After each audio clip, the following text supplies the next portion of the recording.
Snoopy is on the top of his doghouse, and he writes something like, "A frigate appears on the edge of the horizon. The king's extravagances were bankrupting the people. A shot rang out. The dulcet voice of a guitar sounded at the window." Then he turns and looks at the reader and says, "In the last chapter, I'm going to pull all this together."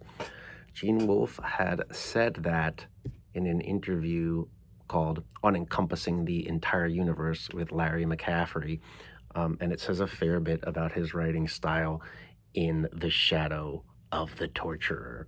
I've read The Shadow of the Torturer by Gene Wolfe. I've also read The Island of Dr. Death and Other Stories from The Island of Death, The Island of Dr. Death and Other Stories and Other Stories.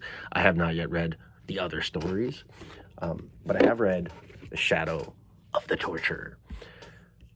That's a good book. It's a very strange book. He also said in this interview, and I think it will give some context for his writing style, he says, "The only way I know how to write is to write the kind of thing I would like to read myself. And when I do that, it usually winds up being classified as SF or science fantasy, which is what I call most of my work. Incidentally, I'd argue that SF represents literature's real mainstream. What we now normally consider the mainstream so-called realistic fiction is a small literary genre, fairly recent in origin, which is likely to be relatively short-lived." Ooh, shots fired. "When I look back at the foundations of literature, I see literary figures who, if they were alive today, would probably be members of the science fiction writers of America. Homer, he would certainly belong to the SFWA. So would Dante, Milton, and Shakespeare. That tradition is literature's mainstream, and it has been what has grown out of that tradition, which has been labeled SF or whatever label you want to use."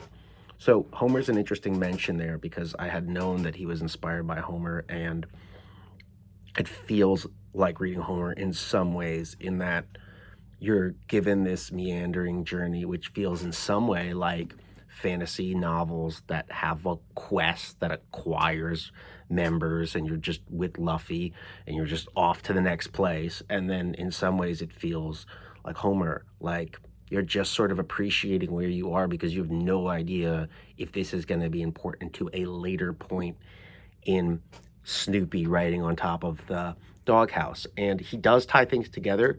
I feel that he'll tie more things together later in the series, but you can't really enjoy it based on that because you're like, what the is this about? And you have no idea. So I think you just have to appreciate the beauty of the writing and the beauty of the creations that he has, which are really what he calls science fantasy, because some of them are science and some of them are fantasy, and some of them may have science that he explains later, but you're just kind of left with the wonderment. And then he'll probably tie these things later, it feels like, but a lot of it you're just there to appreciate the beauty of. Speaking of beauty, a lot of ladies in this book, and it's an interesting, it is something of a Bildungsroman, which would mean a coming of age story. Funny name for that is Bildungsroman. I think it's the German, but yeah, it has this science fantasy angle of a Bildungsroman, and it's his coming of age story. It is, I don't want to call it sexist, but it is this guy can write about women. It's harsh. And he's a torturer, so let's remember that. And he's a young torturer. So Severian has a fair bit to learn, but there's some beautiful stuff in it. And he's very cognizant of the fact that he is learning, and he is learning how to love. And as he writes in this essay, in this piece on encompassing a universe, this interview, he says that, you know, there's both Severian's remembering, because he created this beautiful device in the story that Severian has a photographic memory. He doesn't use that term for it, but he says, you know, it is his fate to remember everything. So Severian not only remembers, but he also remembers remembering. And so that is part of the coming of ageness of the story, is that he is cognizant of the fact that he had to learn how to love by doing it poorly with many different women. So it keeps you entertained with that. But there's some beautiful writing about that as he parses these things out, even though he parses it out very harshly and like a torturer, like a surgeon. You know, he says that these are the women you love and die for, and these are the women that you use worse than you'd use a beast. I mean, I don't think I'd talk about it that way. I'd be like, "Hey, son, maybe you should stay away from certain people." But Severian was an orphan raised by torturers, so he didn't have somebody pull him aside and say that. But there's a beautiful device in here that I will mention in advance because I think it's worth talking about, um, which is a character is given a glamour in the book to be the most beautiful woman in the world. And it's really cool because everybody's just sick of her. Because at that point, Severian is sort of learning that there's charm, or there's beauty, and then there's actually what compels you to somebody. And he sort of puts charm more in that angle, but as opposed to charm being the bewitchingment. So I'd like to share the appendix because it gives some context for reading the book. Not really any spoilers in here. Appendix, a note on the translation. In rendering this book, originally composed in a tongue that has not yet achieved existence, into English, I might easily have saved myself a great deal of labor by having recourse to invented terms. In no case have I done so.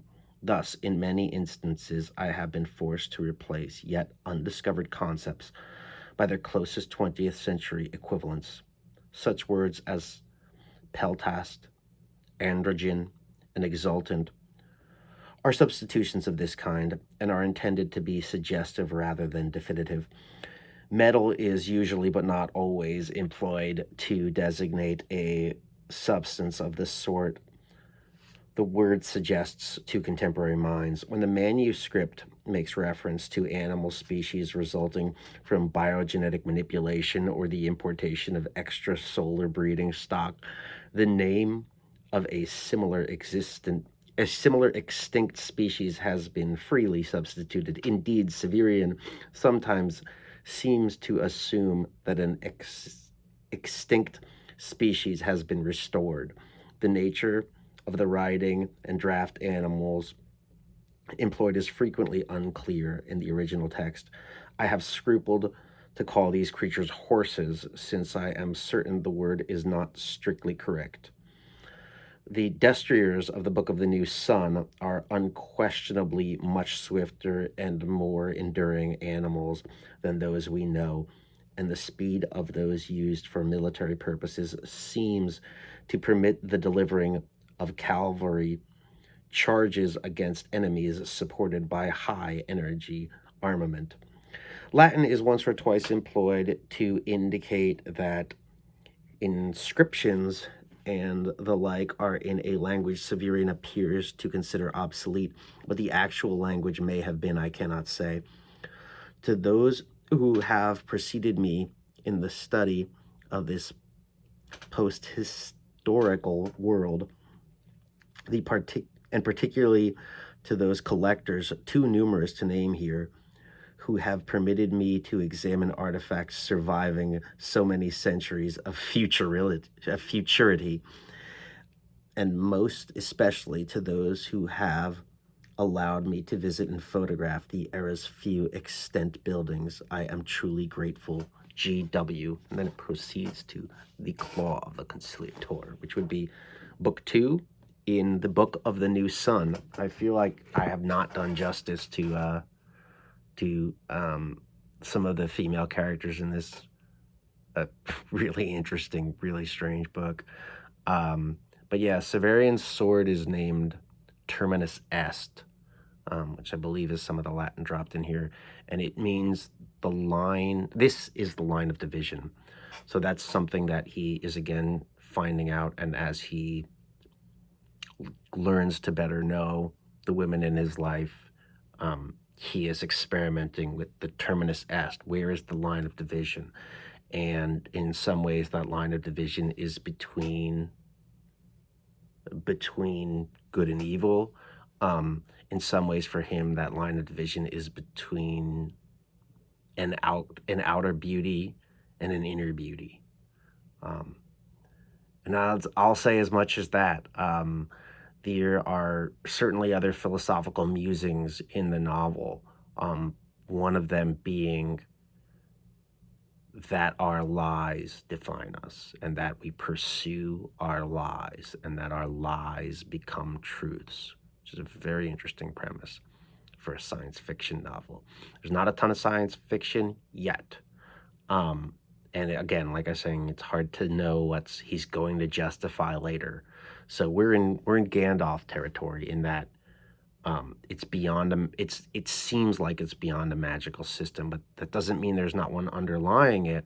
But in the first book of the Book of the New Sun, which would be the shadow of the torturer, um, he's a journeyman of the class of torturers. He is not a master, so you're a journeyman, and you're only told what you need to know. So I hope you've enjoyed this, and I do hope you enjoy The Shadow of the Torturer. If nothing else, it's fun to tell your friends that you are reading The Shadow of the Torturer.